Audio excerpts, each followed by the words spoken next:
నమస్తే. This is views with KVS. ఇప్పటివరకు చేసిన కార్యక్రమాలకి భిన్నంగా ఒక డాక్టర్ గారితో కార్యక్రమం చేస్తున్నాము. ఆయన ప్రముఖ oncologist doctor Singaraju Mallik. Continental హాస్పిటల్లో పనిచేస్తున్నారు. క్యాన్సర్ మీద అనేక పరిశోధన పత్రాలని సమర్పించారు. బ్రెస్ట్ క్యాన్సర్ స్క్రీనింగ్ లో అత్యంత ఎక్కువ చేసినట్టుగా ఆయనకి గిన్నిస్ వరల్డ్ రికార్డ్ కూడా ఉంది. మణిపాల్ యూనివర్సిటీలో ఆయన మొత్తం వైద్య విద్య అంతా మణిపాల్ యూనివర్సిటీలోనే జరిగింది. అంటే ఈయన్ని ఒక ఆంకాలజిస్ట్ ని ఇప్పుడు తీసుకోవడానికి కారణం ఏంటంటే, అంటే మన ఇంటి పక్క నుంచి దేశవ్యాప్తంగా మొత్తం కరోనా మొత్తం విలవిల్లాడిస్తుంది. ఈ క్రమంలో మామూలుగా సెకండ్ వేవ్ అంటున్నారు, థర్డ్ వేవ్ అంటున్నారు, ఫోర్త్ వేవ్ అంటున్నారు, ఇలా రకరకాలుగా భయపెట్టేస్తున్నారు. వీటి నుంచి మనం బయటపడడానికి ప్రభుత్వాలు చాలా ఎన్నో సూచనలు చేస్తున్నాయి, సలహాలు ఇస్తున్నాయి, జాగ్రత్తలు చెప్తున్నాయి, మనం పాటిస్తూనే ఉన్నాం. కానీ వైద్యులు ఏం చెప్తున్నారు? ముఖ్యంగా ఒక ఆంకాలజిస్ట్ ఏం చెప్తారు? కరోనా అనేది చిన్నపిల్లల దగ్గర నుంచి పెద్దవాళ్ళ దాకా అందరికీ వస్తుంది. క్యాన్సర్ పేషెంట్లకి ఇట్లాంటి ప్రాబ్లమ్స్ ఎప్పుడైనా ఇప్పుడు వచ్చిందా? వస్తే వాళ్ళు ఎలాంటి ప్రాబ్లమ్స్ ఫేస్ చేస్తున్నారు? వాళ్ళు తీసుకోవాల్సిన అదనపు జాగ్రత్తలు ఏమిటి? ఈ అంశం మీద మాట్లాడడానికి నేను డాక్టర్ గారిని అడిగాను. ఆయన వెంటనే అంగీకరించారు. నమస్కారం డాక్టర్ గారు. నమస్కారం అండి. ఇప్పుడు కరోనాకి సంబంధించి మీరు క్యాన్సర్ పేషెంట్లతో ఎలాంటి అనుభవాలు ఎదురవుతున్నాయి, వాళ్ళని ఎలాంటి జాగ్రత్తలు తీసుకోమని మీరు చెప్తున్నారు, కొంచెం వివరించండి. కరోనా అనేది కేవలం ఒక పర్టికులర్ వ్యక్తికనో లేకపోతే ఒక సెక్స్ కనో కాకుండా అందరినీ కూడా, ఈవెన్ చిన్నపిల్లల్ని కూడా బాధపడుతుంది, అందరికి ఎఫెక్ట్ అవుతుంది. ముఖ్యంగా ఇమ్యూనిటీ తక్కువ ఉన్న వాళ్ళకి ఆల్రెడీ చెప్తున్నా చాలా మంది. ఎవరు హై రిస్క్ లో ఉన్నారంటే అన్కంట్రోల్ డయాబెటీస్ ఉన్నవాళ్ళు, కార్డియాక్ కండిషన్స్ ఉన్నవాళ్ళు, హైపర్ టెన్షన్, అలాగే ప్రీ ఎగ్జిస్టింగ్ లంగ్ కండిషన్స్ ఉన్నవాళ్ళని రకరకాలుగా చెప్తున్నారు. అలాగే క్యాన్సర్ పేషెంట్లు ఇంకా డయాలసిస్ తీసుకున్న వాళ్ళు కూడా హై రిస్క్ లో ఉంటారండి. ఎందుకంటే సాధారణంగా క్యాన్సర్ పేషెంట్స్ లో ఇమ్యూనిటీ తక్కువగా ఉంటుంది. అంటే క్యాన్సర్ పరంగా కొంత, అది కాకుండా వాళ్ళు తీసుకునే ట్రీట్మెంట్ పరంగా కూడా కొంత ఇమ్యూనిటీ తక్కువగా ఉంటుంది. సో వాళ్ళలో ఖచ్చితంగా క్యాన్సర్ వచ్చే అవకాశం చాలా ఎక్కువగా ఉంటుంది. కోవిడ్ వచ్చే అవకాశం ఖచ్చితంగా ఉంటుంది. కాకపోతే మా ఎక్స్పీరియన్స్ లో క్యాన్సర్ పేషెంట్స్ కోవిడ్ వచ్చిన వాళ్ళు చాలా తక్కువ మంది ఉన్నారు. ఎందుకంటే మేము తగు జాగ్రత్తలు చెప్తూ ఉంటాం, వాళ్ళకి ప్రికాషన్స్ చెప్తూ ఉంటాం. కానీ మా ఎక్స్పీరియన్స్ లో అయితే ఒకరికి ఇద్దరికి వచ్చింది తప్ప వాళ్ళు కూడా బాగా టాలరేట్ చేసి సర్వైవ్ అయ్యారు ఇబ్బంది లేకుండా. సో ప్రత్యేకించి క్యాన్సర్ పేషెంట్స్ కంటే ఎలాగైతే అందరికీ చెప్తున్నామో, మనం ఎడిక్వేట్ సోషల్ డిస్టెన్సింగ్ పాటించండి, రెగ్యులర్ శానిటైజేషన్ చేసుకోండి, మాస్క్ ధరించండి అని ఎట్లా చెప్తున్నామో, ఈవెన్ క్యాన్సర్ పేషెంట్స్ కూడా మేము అదే చెప్తున్నాము. అది కాకుండా ఇంకొన్ని ప్రత్యేక జాగ్రత్తలు చెప్తూ ఉంటాం. అన్నిటికంటే ముఖ్యమైనది ఏంటంటే, చాలా మంది లాక్డౌన్ లేకపోతే కరోనా ఉందనో సో క్యాన్సర్ ట్రీట్మెంట్ డిలే చేయడం జరుగుతుంది. ఫస్ట్ టైం జరిగింది అట్లాగా. కానీ మేము ఖచ్చితంగా అందరికి చెప్పేది ఏంటంటే, ఫస్ట్ ట్రీట్మెంట్ డిలే చేయొద్దు.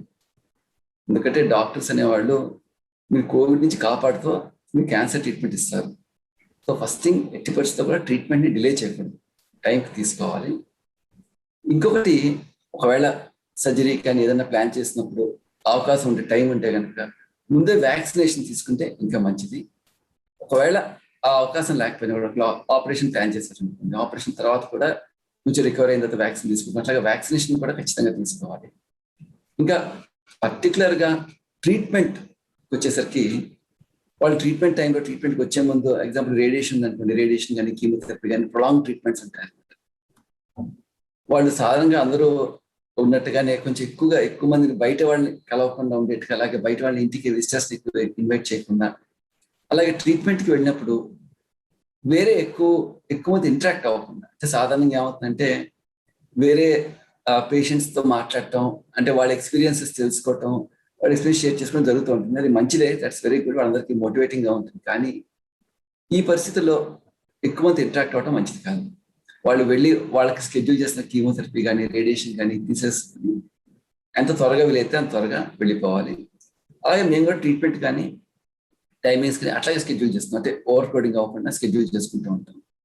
అలాగే ట్రీట్మెంట్ కోసం వచ్చినప్పుడు ఏదైనా హెల్త్ ప్రాబ్లమ్ ఉన్నా, ఎలాంటి హెల్త్ ప్రాబ్లమ్ ఉన్నా కూడా ఇమ్మీడియట్ గా కేర్ గివర్స్ ఉంటారు, నర్సెస్ ఉంటారు, డాక్టర్స్ ఉంటారు. ఇమ్మీడియట్ గా వాళ్ళకి చెప్పి ఇమ్మీడియట్ గా అడ్వైస్ తీసుకోవాల్సి వస్తుంది.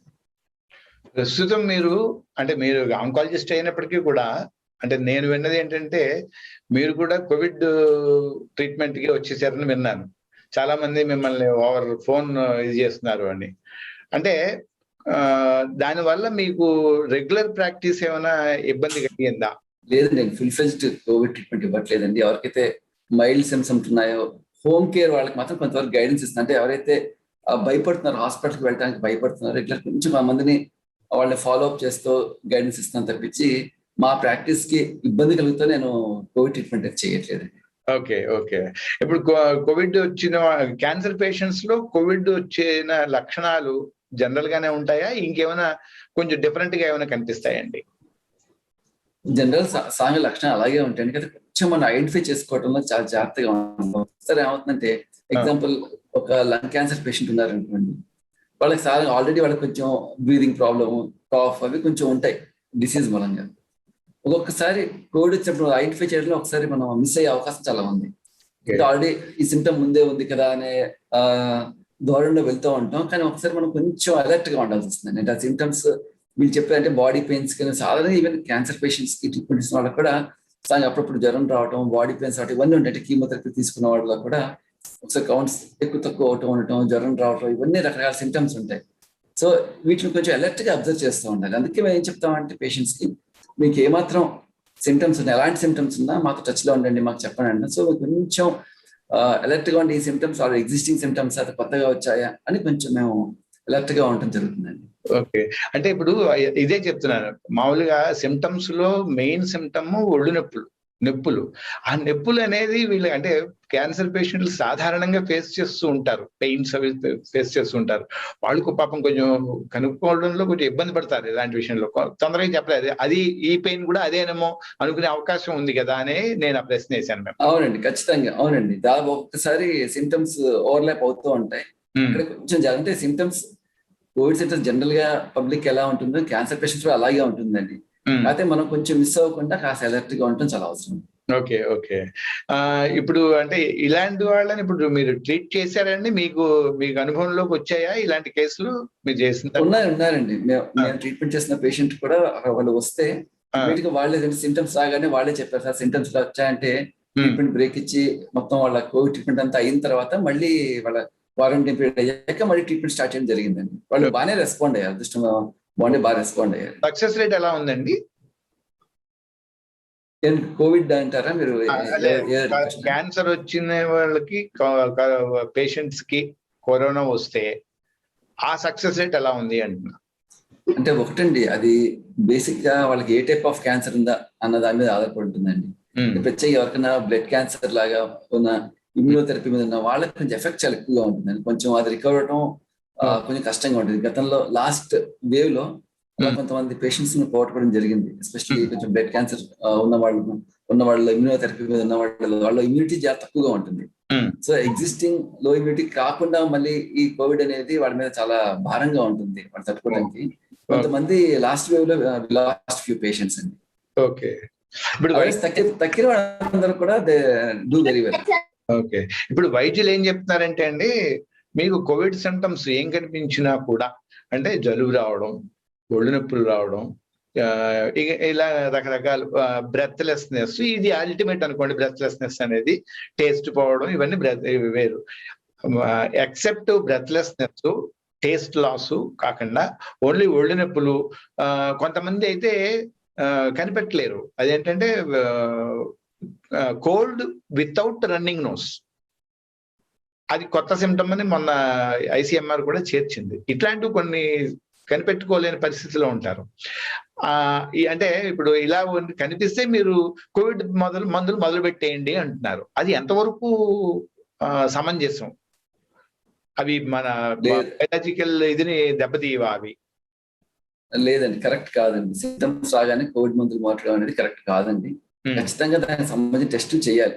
అంటే ఇందులో ఒకటి ఏంటంటే, ఈ మధ్యలో మనకి ఈ వేవ్ లో ఆర్టీపీసీఆర్ నెగిటివ్ కేసెస్ చాలా వస్తున్నాయి. ఆర్టీపీసీఆర్ నెగిటివ్ ఉన్నా కూడా కోవిడ్ ఉన్న పేషెంట్స్ చాలా మంది ఉన్నారు.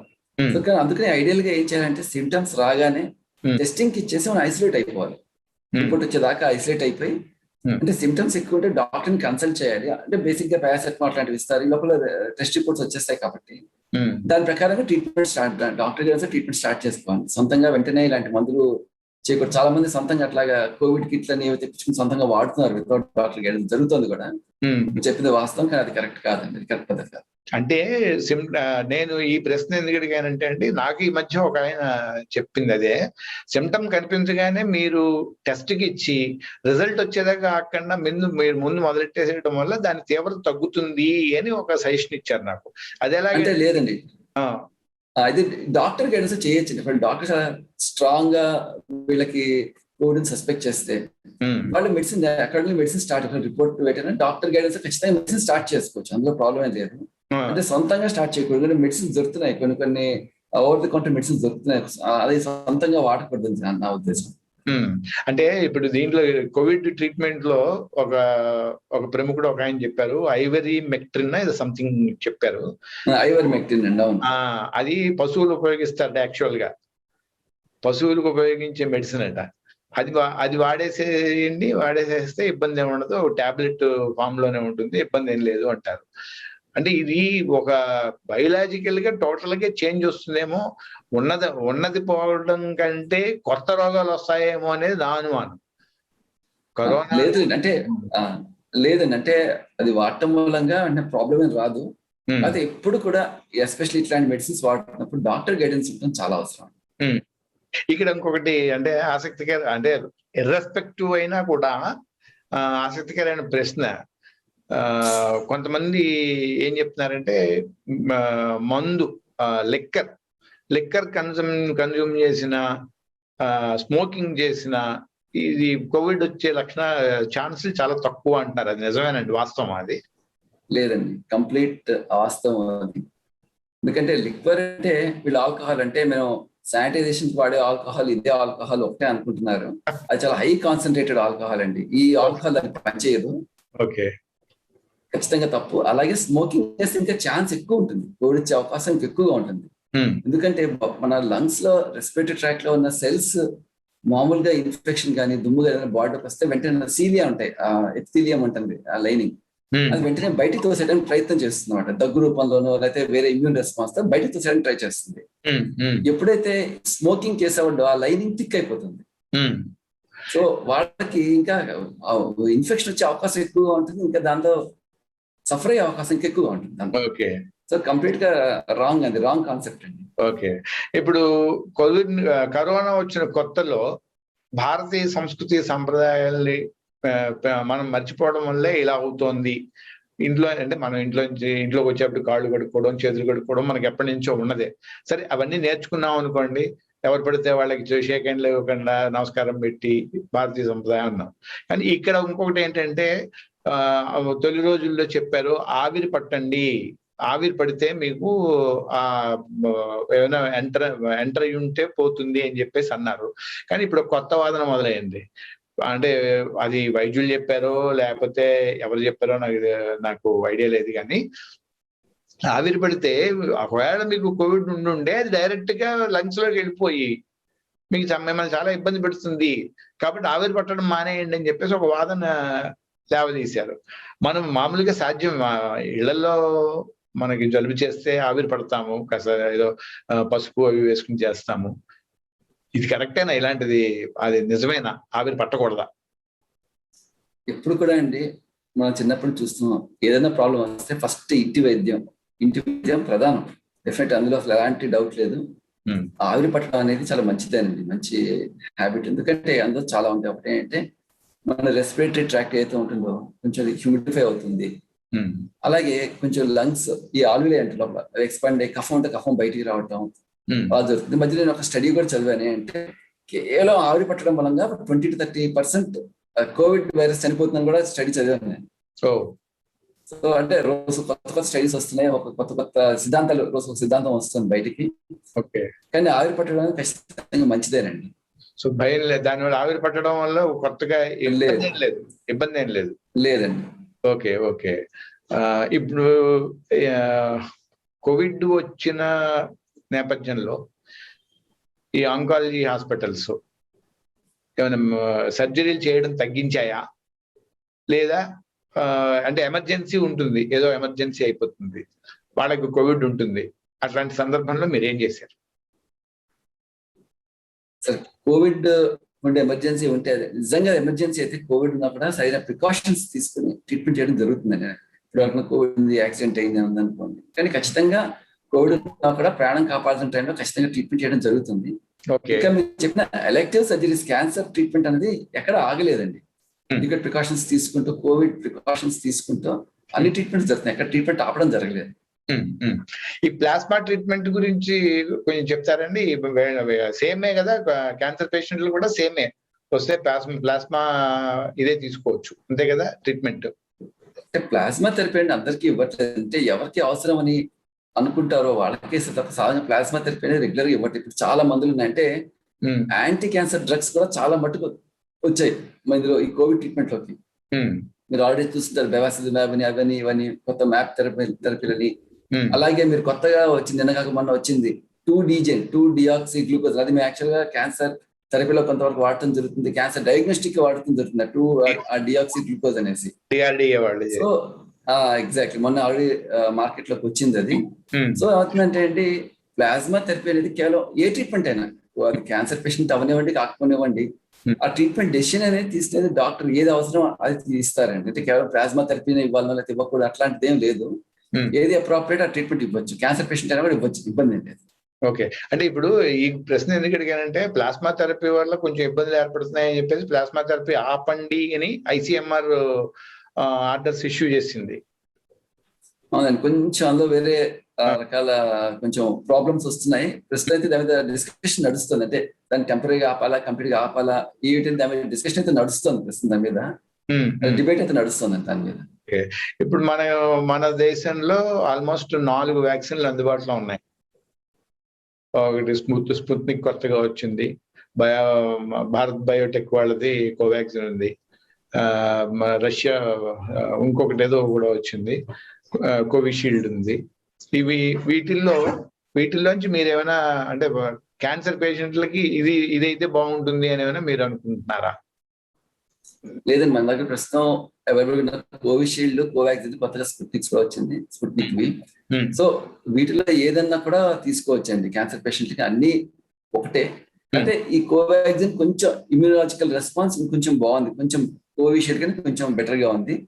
అలా ఏది తీసుకున్నా పర్లేదు, ఏ వ్యాక్సిన్ అవైలబుల్ గా ఏది తీసుకున్నా పర్వాలేదు క్యాన్సర్ పేషెంట్స్. ఓకే. అంటే ఇక్కడ అంటే ఒకసారి సబ్జెక్ట్ పక్కకి డివేట్ అవుదామండి. వ్యాక్సినేషన్ అనేది రికార్డు టైంలో ఒక కొత్త వ్యాక్సిన్ కనిపెట్టడం రికార్డ్ టైంలో ఇదే ఫస్ట్ టైం అనుకుంటా. ఇంతకు ముందు మనకి చాలా కలరా, మలేరియా, మసూచి ఇలాంటివి వచ్చినాయి. అవి వచ్చినప్పుడు చాలా టైం తీసుకున్నారు, ఇంచుమించుగా 4-5 ఏళ్ళు పట్టింది అనుకుంటా ఒక వ్యాక్సిన్ రావడానికి.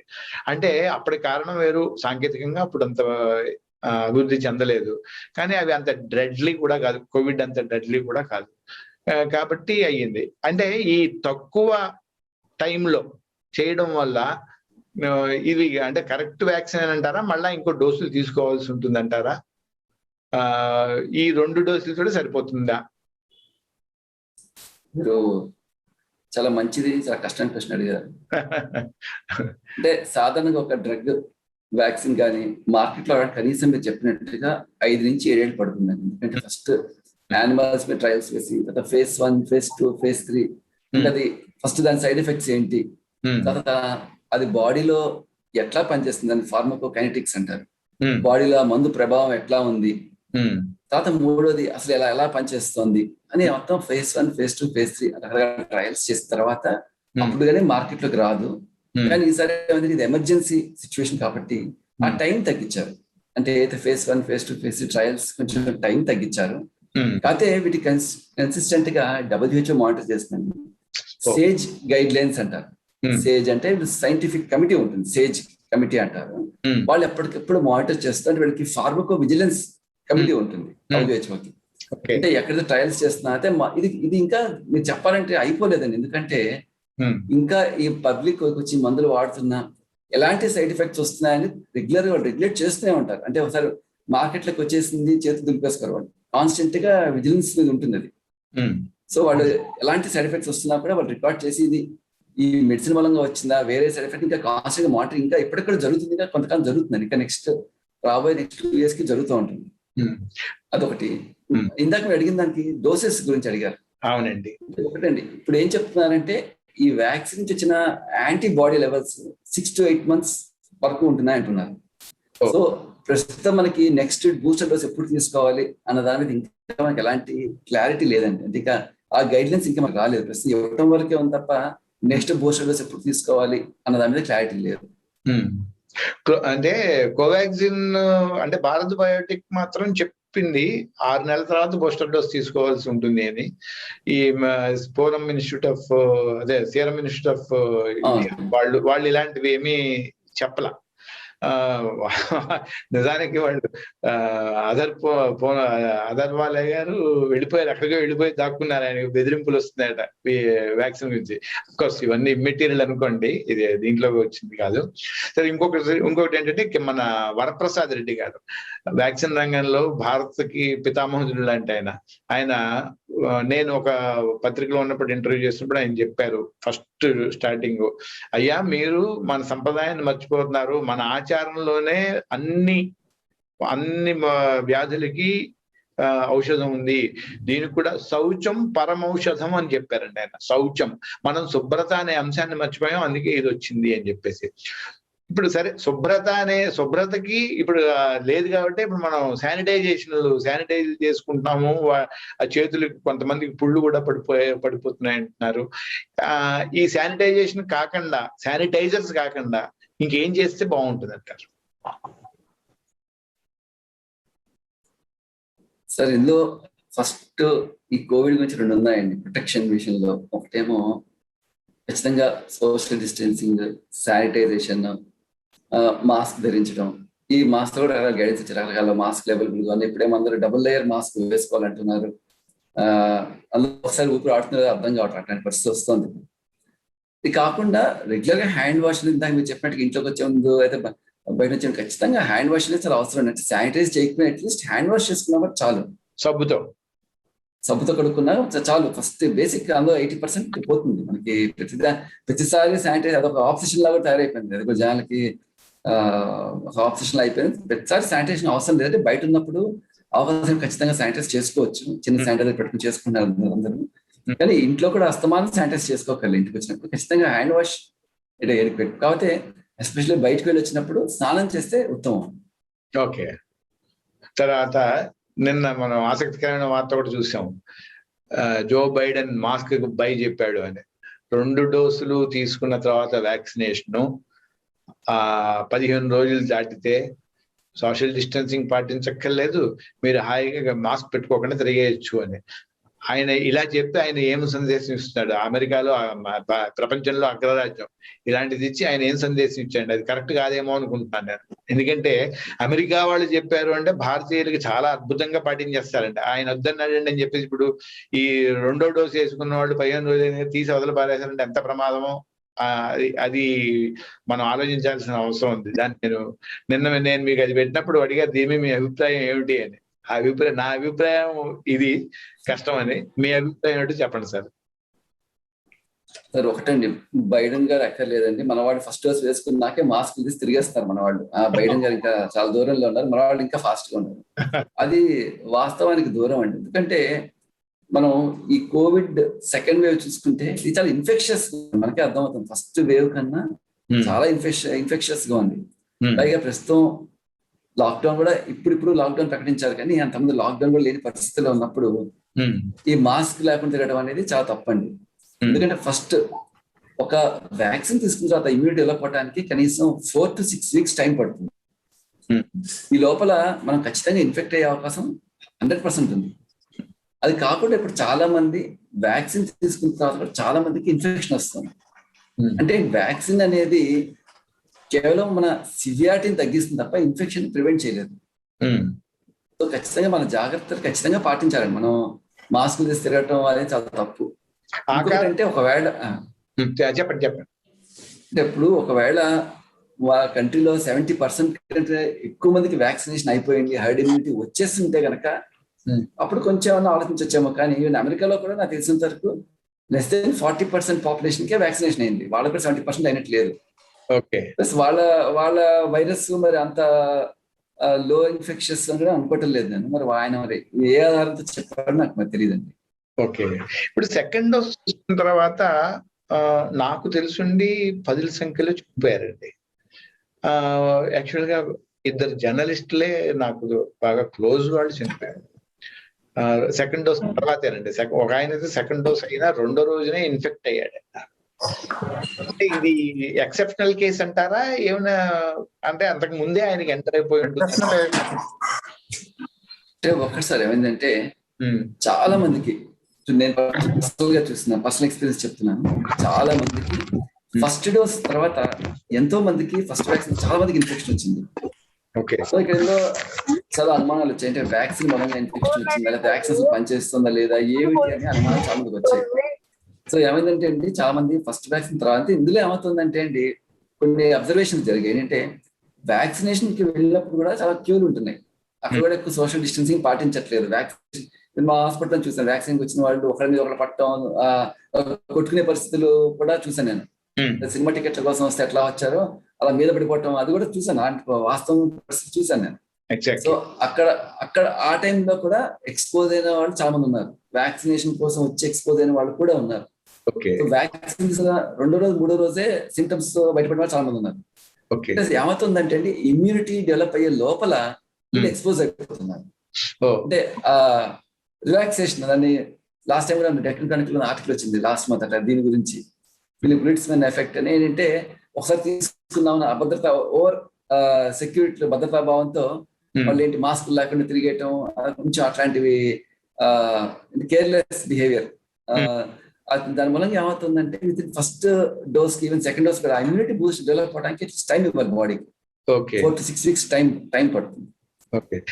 ఈ లోపల ఎక్స్పోజ్ అయితే వస్తుందండి, ఇన్ఫెక్షన్ ఖచ్చితంగా వస్తుందండి. అసిమ్ప్టమాటిక్ అని వస్తున్నవి ఇలాంటివి అని అంటారా?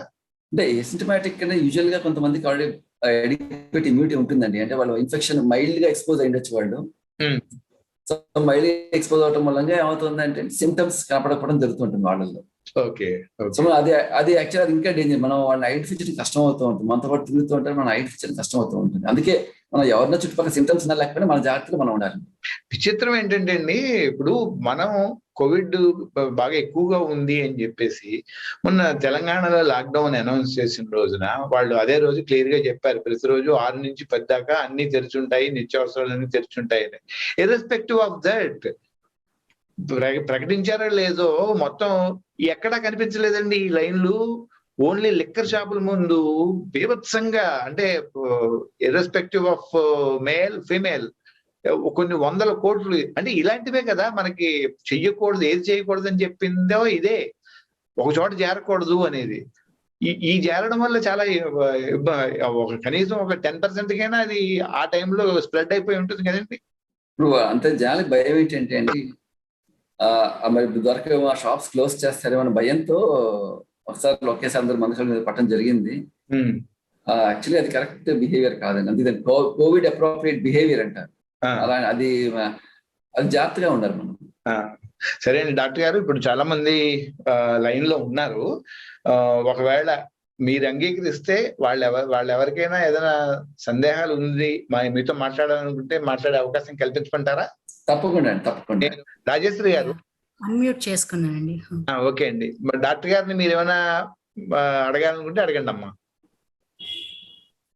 ఇప్పుడు ఈ సెకండ్ డోస్ వేసుకున్న తర్వాత మళ్ళా బూస్టర్ డోస్ తీసుకోవాల్సిన అవసరం ఉంటుందా అండి? ప్రస్తుతం అయితే బూస్టర్ డోస్ గురించి ఆలోచిద్దాం, ఎందుకంటే ఫస్ట్ జనాలకే బేసిక్ గా ఫస్ట్ డోస్ సెకండ్ డోస్ దొరకట్లేదు. ఫస్ట్ ఇది అయిన తర్వాత అంటే అట్లీస్ట్ ఒక 6 months దాకా అయితే అవసరం లేదమ్మా, 6 to 8 months దాకా అయితే ఖచ్చితంగా అవసరం లేదు. అయితే ముందు అట్లీస్ట్ మన 40-50% ఆఫ్ పాపులేషన్ కి అందాలి మనకి మెయిన్ వ్యాక్సినేషన్ అనేది. హై రిస్క్ గ్రూప్స్ ఇంకా చాలా మంది ఉన్నారు, వాళ్ళ తర్వాత మళ్ళీ మనం we can think out booster dose, కానీ 8 months దాకా అయితే అవసరం లేదండి. ఓకే అండి, థ్యాంక్ యూ. రాజేశ్వరి గారు, మీరు ఎక్కడి నుంచి మాట్లాడుతున్నారు? మీ ఉద్యోగం ఏమైనా చేస్తుంటే అది కూడా కొంచెం చెప్పండి మేడం. నేను కొండాపూర్, హైదరాబాద్ నుంచి మాట్లాడుతున్నానండి. నేను లీగల్ ప్రాక్టీషనర్.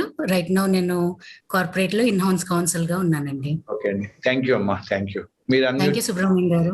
రైట్, నమస్తే. Hi, Dr. Malik. This is Geeta here. I'm from Hyderabad and from Ramantapur. I have a question in regards to if we take the vaccine, how sure are we not to get COVID? Or what are the precautions or measures we need to take? I'm sorry, I can't talk too fluent in Telugu, so pardon me for that. No problem. So the most important thing about vaccination is vaccination can never prevent infection. That's the underlying thing. People think that once we take vaccination, we are free from COVID. No, that is wrong. We have every chance of getting COVID, but only thing is, since we already have antibodies in the body, the intensity or severity of the disease is very low. Okay, thanks అమ్మా, thank you గీత గారు. మూర్తి గారు, మూర్తి భైరవ్, మీరేమైనా అడుగుతారా doctor గారిని? Good morning doctor. Good morning అండి. ఇది చాలా మంది అది oxygen concentrators, oxygen cylinders proactive గా ఇంట్లో ఉంచుకుంటున్నారు. సో అది ఎంతవరకు ఏమంటారు తీసుకోవచ్చు, లేదంటే ఎందుకంటే అవసరమైన వాళ్ళకి దొరకట్లేదు. సో మీ సజెషన్ ఏంటండి? అది ఇంట్లో రెడీగా పెట్టుకోవచ్చా? ఏమన్నా నెక్స్ట్ వేవ్ కి యూజ్ అవుతుందనో, లేకపోతే ఫర్దర్ గా యూజ్ అవుతుందనో అలా ఉంచుకోవచ్చా, లేదంటే అవసరం లేదంటారా? అంటే మీ క్వశ్చన్ లోనే ఆన్సర్ ఉందండి మూర్తి గారు. ఏమైందంటే చాలా మంది భయంతో మనకి ఆక్సిజన్ అవసరం పడుతుందని భయంతో ఎక్కువ కొనుక్కోవడం జరుగుతుంది, పెట్టుకోవడం జరుగుతుంది. అమలు నిజంగా నీడీ పీపుల్ ఎవరైతే ఉన్నారో వాళ్ళకి ఆక్సిజన్ అందట్లేదు. ఓన్లీ డాక్టర్ గైడెన్స్ ప్రకారం, అంటే ఎవరైతే ఆల్రెడీ ఎగ్జిస్టింగ్ లంగ్ కండిషన్స్ ఉంటాయో, ఆస్మా కానీ సిఓపిడి లాంటి కండిషన్స్ ఉన్నాయో వాళ్ళకి డాక్టర్ చెప్తారు, మీకు కోవిడ్ తర్వాత కూడా మీకు ఆక్సిజన్ అవసరం పడుతుందమ్మా, మీకు అవసరం పడుతుంది, మీరు వాడుకోవాలి, రెగ్యులర్ గా వాడుకోవాలి. ఎవరికైతే గైడెన్స్ ఇస్తారో వాళ్ళు మాత్రమే పెట్టుకోవాలి, అందరూ పెట్టుకోవాల్సిన అవసరం లేదండి. డాక్టర్ గారు, ఇక్కడ ఒక నాకు చిన్న ప్రశ్న అండి. ఆక్సిజన్ లెవెల్స్ పెరగాలంటే బోర్లా పడుకోవాలి, పక్కకి తిరిగి పడుకోవాలి అని చెప్తున్నారు. నిజమేనా, వాస్తవమేనా అది? అండ్ బోర్లా పడుకోవడం వల్ల కొంచెం లోవర్ లోబ్స్ కి ఆక్సిజనేషన్ ఎక్కువ పెరుగుతుందండి. ఓకే, నిజమే, కరెక్టే అది. అంటే ఇక్కడ కొంచెం చూసుకోవాల్సింటే అందరూ కూడా అది సెట్ కాదండి. కొంతమంది ఇక్కడ ఫ్రాక్చర్స్ ఉండటమో, లేకపోతే కొన్ని బ్లడ్ క్లాట్స్ ఉండటమో, ప్లస్ ప్రెగ్నెన్సీ వాళ్ళు, కొంతమంది అది అందరూ కూడా చేయకూడదు. కొన్ని దాకా కొన్ని నియమాలు ఉన్నాయి, అందరూ చేయకూడదు. ఓకే, అంటే ఇందాక మీరు అడిగారు, నేనే యాక్చువల్ గా చెప్దాం అనుకున్నాను. కోవిడ్ తర్వాత, లేకపోతే ఎస్పెషల్లీ క్యాన్సర్ పేషెంట్స్ కోవిడ్ తర్వాత కానీ ట్రీట్మెంట్ తర్వాత కానీ మీరు ఎట్లాంటి జాగ్రత్తలు అని చెప్పారు. మోస్ట్ ఇంపార్టెంట్ ఏంటంటే, ఈవెన్ క్యాన్సర్ ట్రీట్మెంట్ టైంలో కానీ, అయితే కోవిడ్ ట్రీట్మెంట్ టైంలో కానీ అందరూ కూడా ఎక్కువగా భయపడుతున్నారు, ప్యానిక్ లోన్ అవుతున్నారు. ఏదో అయిపోతున్నాను అంటే ఆ ప్యానిక్ తోనే వాళ్ళ రెస్పిరేటరీ రేట్ పెరిగిపోవటం, హార్ట్ రేట్ పెరిగిపోవటం అది ఎక్కువ జరుగుతుంది యాక్చువల్. సో ఈవెన్ ట్రీట్మెంట్ అప్పుడు, ట్రీట్మెంట్ తర్వాత కూడా చాలా ఇంపార్టెంట్ ఏంటంటే పాజిటివ్ అవుట్లుక్ ఉండటం, at the same time over confidence ఉండకూడదు. సో ఎవరైతే ఎస్పెషల్లీ క్యాన్సర్ పేషెంట్స్ ఉన్నారు, ట్రీట్మెంట్ తీసుకున్న తర్వాత కోవిడ్ వచ్చినా రాకపోయినా కూడా మెయిన్ గా పాజిటివ్ అవుట్లుక్ చాలా ఇంపార్టెంట్. అంటే వేరే క్యాన్సర్ సర్వైవర్స్ తో ఇంటరాక్ట్ అవటం, మంచి బుక్స్ అవటం, లేకపోతే ఒక సెల్ఫ్ హెల్ప్ గ్రూప్ గా ఫామ్ అవటం. అంటే మనం ఒక సర్వీస్ మోడ్ లోకి వెళ్తే డెఫినెట్లీ మనలో ఉన్న మైండ్ సెట్ చేంజ్ అవుతుంది. అలాగే ప్రాపర్ డైట్, అంటే చాలా మంది ఏమవుతుంటే ఇందులో చాలా ఇంపార్టెంట్ విషయం అండి, చాలా మంది కోవిడ్ నుంచి రికవర్, ఈ మధ్య కొన్ని సోషల్ మీడియా జోక్స్ కూడా వచ్చాయి, కోవిడ్ నుంచి రికవర్ అవగానే మళ్ళీ స్మోకింగ్ స్టార్ట్ చేస్తున్నారు, డ్రింకింగ్ స్టార్ట్ చేసేస్తున్నారు రికవర్ అవ్వగానే. అది తప్పు. అది అంటే యాక్చువల్ గా స్మోకింగ్ డ్రింకింగ్ ఎంత దూరంగా ఉంటే అంత మంచిది. ఈవెన్ క్యాన్సర్ పేషెంట్సే కాదు, ఎవరైనా కూడా. అలాగే బ్యాలెన్స్డ్ డైట్ తీసుకోవాలి, ఎడిక్వేట్ బ్యాలెన్స్డ్ డైట్, న్యూట్రిషన్. అంటే ఇందాక మీరు అన్నారు ఇంటిలోనే వైద్యం అన్నారు, ఆ సందర్భంగా చెప్తున్నాను నేను, దాన్ని ఇవ్వడానికి చెప్తున్నాను మీకు. మనం తినే వాటిలో ఉల్లి, వెల్లుల్లి, గార్లిక్ కానీ, ఫ్రూట్స్, అందులోనే చాలా anti inflammatory, immune boosting things ఉన్నాయి. మనం ఏవో మందులు కొనుక్కోవాలి, ఇమ్యూన్ బూస్టర్స్ అని, ఆ మందులు ఈ మందులు దొరుకుతాయి, అవన్నీ అవసరం లేదు. మనం ఇంట్లో దొరికే వాటిలోనే చాలా ఇమ్యూన్ బూస్టర్స్ ఉన్నాయి మనకి. సో బ్యాలెన్స్డ్ డైట్ చాలా ఇంపార్టెంట్. అలాగే ఎడిక్వేట్ ఫ్లూయిడ్స్ తీసుకోవాలి, చాలా ఫ్లూయిడ్స్ తీసుకోవడం అవసరం. అంటే వీటితో మనం చెప్పండి. యాక్చువల్ గా ఈ పానిక్ అనే ఇష్యూనే చివరి తీసుకుని క్లోజ్ చేద్దాం అనుకున్నాను. నేను అనుకున్నది యాక్చువల్ గా అదే. ఎందుకంటే బాగా most of the deaths are due to panic situation only. వచ్చింది అనేప్పటికి అయిపోయి, అంటే కారణం ఏంటంటే మీడియాలో వస్తున్న వార్తలు ఇవే. అక్కడ ఆక్సిజన్ దొరక్క రోడ్డు మెట్ల మీద పడిపోయి ఎవరో కూర్చుంటే వాళ్ళని చూపించడం, ఇట్లాంటి వ్యవహారాల వల్ల అందరిలోనూ గుబులు అనేది, పానిక్ అంటే తెలుగులో గుబులు ఏర్పడిపోయి ఎక్కడ ఏమైపోతామో, మనం తగ్గుతుందో లేదో అనే దాంతో ఇదే. ఇక్కడ మీరు హౌస్ ఇంట్లోనే వైద్యం అన్నారు కాబట్టి, ఇప్పుడు మనం చెప్పిన దాంతో పాటు డ్రై ఫ్రూట్స్ అవి కూడా తీసుకోవచ్చండి. ఏ మోతాదులో తీసుకోవాలి? డ్రై ఫ్రూట్స్ ఏదైనా మామూలుగా ఫుడ్ తో పాటు అదొక కాంపనెంట్ ఉంటుందండి. ప్రత్యేకంగా డ్రై ఫ్రూట్స్ ఒకటే తినాలి, రెగ్యులర్ గా మనం తీసుకునే ఫుడ్స్ తో పాటు రెగ్యులర్ గా కొంతవరకు తీసుకుంటే డ్రై ఫ్రూట్స్ కూడా మనకి ఇమ్యూనిటీకి డెఫినెట్ గా హెల్ప్ అవుతుంది. ప్రోటీన్స్ ఇమ్యూనిటీ డెఫినెట్ గా హెల్ప్ అవుతాయి. Sir good morning sir. I'm doctor Sravanthi from Sathupalli, Khammam district. నమస్తే. సార్ మా ఫాదర్ యాక్చువల్ గా మీ పేషెంట్ సార్, సిఏ ప్యాంక్రియాస్ తో సఫర్ అవుతున్నారు. మెయింటెనెన్స్ కీమోస్ తీసుకుంటున్నారు సార్. సో నిన్న ఒక మెయింటెనెన్స్ కీమో సైకిల్ అయింది. ఈ టైం గ్యాప్ ఏమన్నా ఉండాలా సార్ వ్యాక్సిన్ తీసుకోవడానికి? అంటే కీమో సెషన్ అయిన తర్వాత ఏదైనా టైం పీరియడ్ ఏమన్నా ఉంటుందా వ్యాక్సిన్ తీసుకోవడానికి? మంచి క్వశ్చన్ అడిగాను. సాధారణంగా ఏమవుతుందంటే కీమోథెరపీ తీసుకున్న తర్వాత యూజువల్ గా 10 to 14 days మధ్య మన బ్లడ్ కౌంట్స్ తగ్గడం మొదలవుతుంది. దాన్ని నాదిరి పీరియడ్ అంటాం. 10 to 14 days టైంలో బ్లడ్ కౌంట్, అందుకే మీకు చెప్తూ ఉంటారు ఒకసారి 14th డే బ్లడ్ టెస్ట్ చేయించుకోండి, 10th డే బ్లడ్ టెస్ట్ చేయించి మాకు చెప్పండి అంటూ ఉంటాం అనమాట. అంటే సాధారణ 14 days తర్వాత ఒకసారి బ్లడ్ కౌంట్స్ నార్మల్ గా ఉంటే కన్సర్న్ ఆంకాలజిస్ట్ కి ఇన్ఫార్మ్ చేసి డెఫినెట్ గా తీసుకోవచ్చు. బిట్వీన్ కీమోథెరపీస్ కూడా తీసుకోవచ్చాము. తీసుకుంటే మంచిది, ఖచ్చితంగా తీసుకోవాలి. Okay sir, thank you. Right, thanks అమ్మా. నమస్తే అండి డాక్టర్ గారు. ఒక డౌట్, అంటే యాక్చువల్లీ ఈ మధ్యన సోషల్ మీడియాలో వింటున్న దాన్ని బట్టి, చూస్తున్న దాన్ని బట్టి 2DG డిఆక్సీ గ్లూకోజ్ అనే డ్రగ్ పర్ఫెక్ట్ గా పనిచేస్తుంది కోవిడ్ ట్రీట్మెంట్ లో అని అంటున్నారు. అంటే మీ అభిప్రాయం ప్రకారం what is the genuinity of this drug? అవునమ్మా, ఈ 2DG అనేది యాక్చువల్గా క్యాన్సర్ లో వాడే మెడిసిన్. అది యాక్చువల్గా అంటే ఇందులో దీని లాజిక్ ఏంటంటే, సాధారణంగా ఫాస్ట్ గా గ్రో అయ్యే సెల్స్, అంటే క్యాన్సర్ సెల్స్ కానీ వైరల్ సెల్స్ కానీ మన శరీరంలోని గ్లూకోజ్ ని ఎక్కువ అబ్జర్వ్ చేస్తాయి. మన శరీరంలో గ్లూకోజ్ ని వాడుకుని అవి పెరగడం మొదలు పెడతాయి. సో ఇది ఎలా జరుగుతుందంటే, మన శరీరంలో సెల్లోకి ఒకసారి గ్లూకోజ్ వచ్చిన తర్వాత, మనం చిన్నప్పుడు 8th class 9th class చదువుకుంటాం, ఆ గ్లూకోజ్ మెటబాలిజం జరుగుతుంది. రకరకాల పేర్లు ఉంటాయి, క్రబ్ సైకిల్ అని రకరకాల పేర్లు వినుంటాం మనం. అందులోంచి ఎనర్జీ పాకెట్స్ తయారవుతాయి, ATP అంటారు, ఎనర్జీ పాకెట్స్. సో ఏమవుతుందంటే, ఈ 2-deoxy గ్లూకోజ్ అనేది సేమ్ గ్లూకోజ్ లాగానే ఉంటుంది, అంటే స్ట్రక్చర్ కాంపోనెంట్ అంతా కూడా.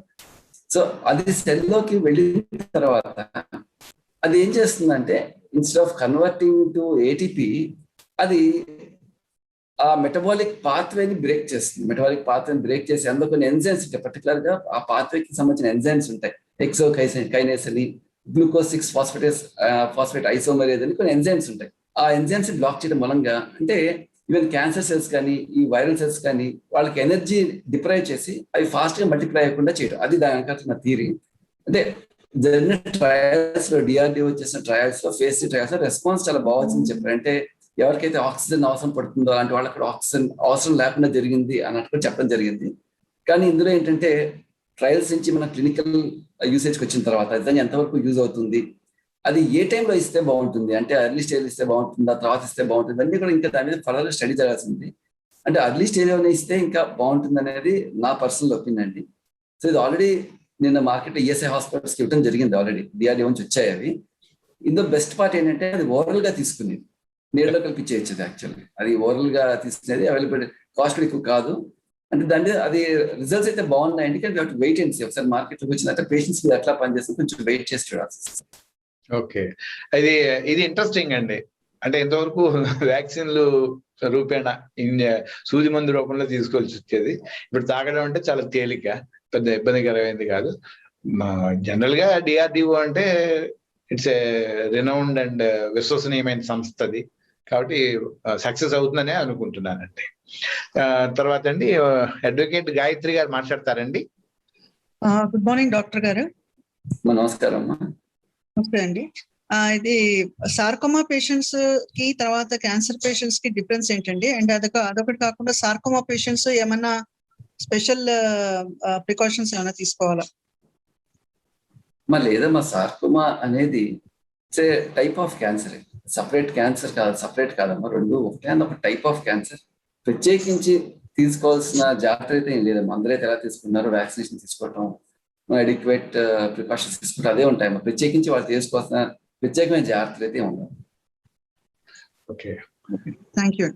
Okay, right. నెక్స్ట్ పద్మజ గారు మాట్లాడతారండి. హలో డాక్టర్ గారు, నమస్తే అండి.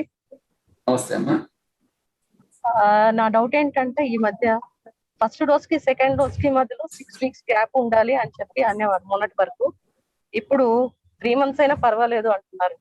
ఇందువల్ల పబ్లిక్ లో ఏమవుతుందంటే, స్కార్సిటీ ఆఫ్ మెడిసిన్ వల్ల ఇలా పెట్టారా, లేదంటే నిజంగానే వాళ్ళు తీసుకున్న రూల్ కరెక్టేనా అని ఒక డౌట్ ఉందండి. దాని గురించి కొంచెం చెప్తారా?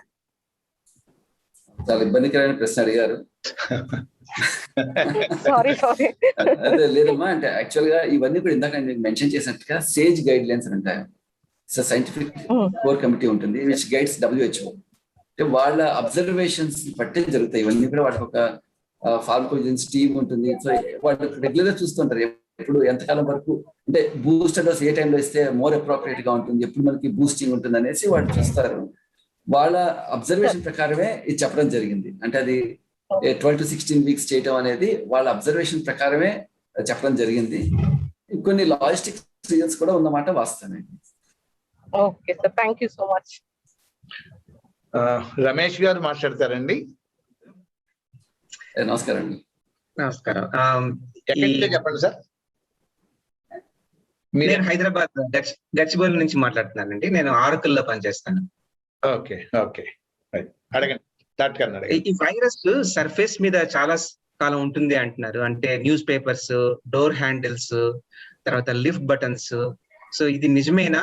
ఎంతకాలం ఈ డ్రాప్లెట్స్ లో ఉన్న వైరస్ దాని మీద ఉండొచ్చు? దాని గురించి మనం ఏమైనా కేర్ తీసుకోమంటారు? ఇందులో చాలా ముఖ్యమైన పాయింట్ ఏంటంటే సార్, ఒకటి త్రూ డ్రాప్లెట్స్, ఒకటి ఇంకోటి సర్ఫేస్ కాంటాక్ట్. ఒకటి ఖచ్చితంగా సర్ఫేస్ కాంటాక్ట్ మూలంగా వచ్చే అవకాశం చాలా ఖచ్చితంగా ఉందండి. అంటే ఎస్పెషల్లీ ఎవరైనా సిమ్టమాటిక్ పేషెంట్స్ ఉంటే వాళ్ళు ఇంకా హెవీ డ్రాప్లెట్స్, అంటే amount of droplets, amount of virus that is excited is very high. So మీరు చెప్పినట్టు సర్ఫేస్ కాంటాక్ట్ ఉండే అవకాశం ఉంటుంది, కానీ అది ఎంతసేపు అనేది ఖచ్చితంగా చెప్పడం కష్టం. యూజువల్గా అరౌండ్ 25-30 minutes అంటారు. సో మనం యూజువల్గా బయట మనం అలాగే హ్యాండ్స్ రబ్ చేసుకుంటూ ఉంటాం కాబట్టి సర్ఫేస్ కాంటాక్ట్స్ నుంచి వచ్చే అవకాశం తక్కువ. అంటే ఇంకా ఇందులో ఇక్కడ ప్రికాషన్ ఏంటంటే, ఏదైనా అవుట్ సైడ్ సర్ఫేస్ ని ముట్టుకుంటే కనుక మనం వెంటనే కంట్లో కానీ, ముక్కులో కానీ, నోట్లో కానీ చేతులు పెట్టుకోవాలి. అది చాలా ఇంపార్టెంట్. Okay, thank you. ఇంకేమైనా ఉందండి? Okay, right.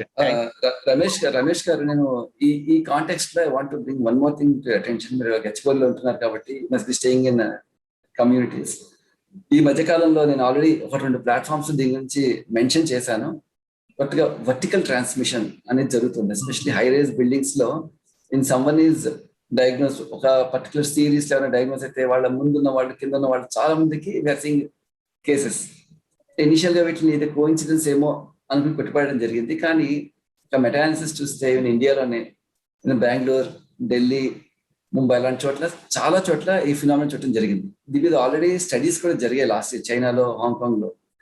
సో కొంచెం కేవలం మనం మాస్క్ వేసుకుని శానిటైజర్ కాకుండా కొంచెం మనం దీనికి చెప్తున్న థియరీ ఏంటంటే, the gases from toilet, seepage lines నుంచి కూడా 5 floors కి స్ప్రెడ్ అయ్యే అవకాశం ఉందని చాలా ఖచ్చితంగా స్టడీస్ కూడా చెప్తున్నాయి. సో ఇందులో కొంచెం జాగ్రత్తలు తీసుకోవాలి. ఎప్పుడైతే మనకి ఏమైనా ఫౌల్ స్మెల్లింగ్ వస్తున్నా మన వాష్రూమ్ నుంచి జాగ్రత్తగా ఉండాలి. అలాగే ఎక్కువగా మనం should keep our toilet commode ఎప్పుడు క్లోజ్ చేసుకుని ఉంచుకోవాలి. Should flush before and after. ఇది కొంచెం ఎక్స్ట్రా కేర్ తీసుకోవాలి ఈ విషయం, ఎందుకంటే ఇది చాలా కామన్ గా చాలా కమిట్స్ చూడటం జరుగుతుంది. ఓకే, అంటే డాక్టర్ గారు, ఒకటి స్టార్టింగ్ లో మనకి తెలిసి ఫస్ట్ వేవ్ లో చెప్పింది ఏంటంటే, గాలిలో ప్రయాణించలేదు కరోనా వైరస్, ఎక్కడైతే ఉంటుందో, ఎక్కడైతే పుడుతుందో అక్కడే కిందకి పడిపోతుంది, దాని జీవితకాలం కూడా 10 seconds అన్నారు. అంటే ఇప్పుడు ఉదాహరణకు దోమను తీసుకుంటే దోమగా ఇదివరకు ఏదో బ్లీచింగ్ పౌడర్ ఇలాంటివి కొడితే చచ్చిపోయేవి, తర్వాత కాయిల్స్ వచ్చాయి, తర్వాత ఇంకా రకరకాలు వచ్చాయి. అవి కూడా వాటికి అనుగుణంగా వాటి రోగ నిరోధక శక్తిని లేకపోతే ప్రాణాన్ని రక్షించే శక్తిని ఇది చేస్తున్నాయి. ఇప్పుడు ఇది కూడా అలాగే మ్యూటేషన్ అయ్యి ఇది బలపడిపోయింది కదా, అది నిజమే అయ్యి ఉంటుంది కదండి.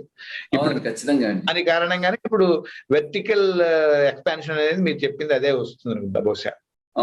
So they are so in that case ఈ gated communities also not safe.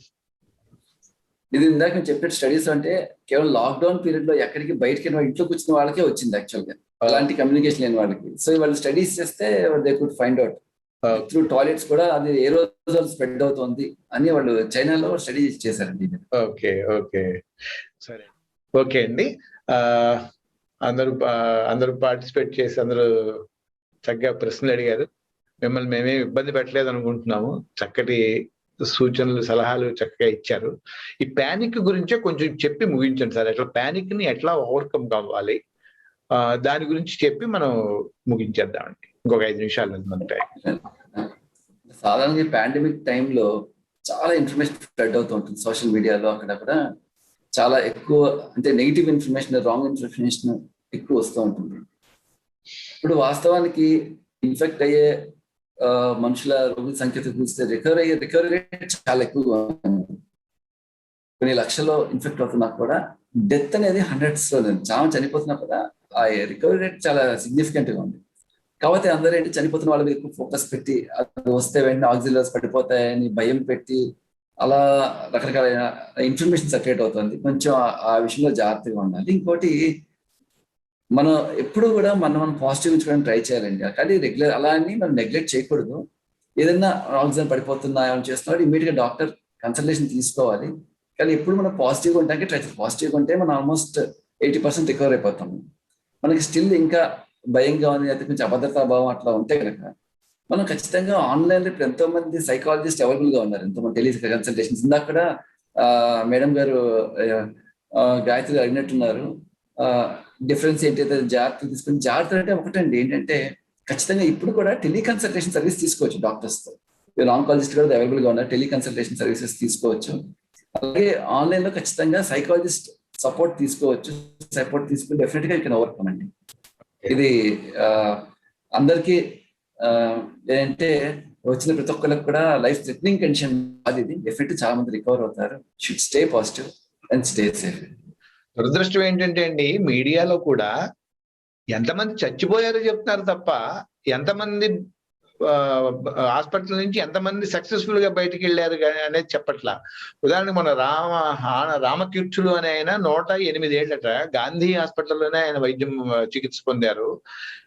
Corona నుంచి కోలుకుని బయటికి వెళ్ళారు. ఇలాంటివి కావాలి మనకి, ఇలాంటి స్టోరీలు. మీడియా ఇలాంటి స్టోరీలు ఇస్తే చాలా బాగుంటుంది. బలానా వాళ్ళు అది దొరక చచ్చిపోయారు, ఇది దొరక చచ్చిపోయారు చెప్పడం వల్ల ప్యానిక్ క్రియేట్ అవ్వడం తప్ప ఇంకేమీ లేదు. అందరం ధైర్యంగా ఉండాలి. కరోనా వచ్చిందని ఏం భయపడకూడదు, చక్కగా చేసుకోవాలి. కరోనా వ్యాక్సిన్ తీసుకున్నామని అసలు దాన్ని ఏమంటారు నిర్లక్ష్యం కూడదు. చక్కగా అందరూ ఇంట్లో ఉండండి. డాక్టర్ గారు చెప్పిన సూచనలు సలహాలు పాటించండి. డాక్టర్ గారికి ప్రత్యేకమైన ధన్యవాదాలు.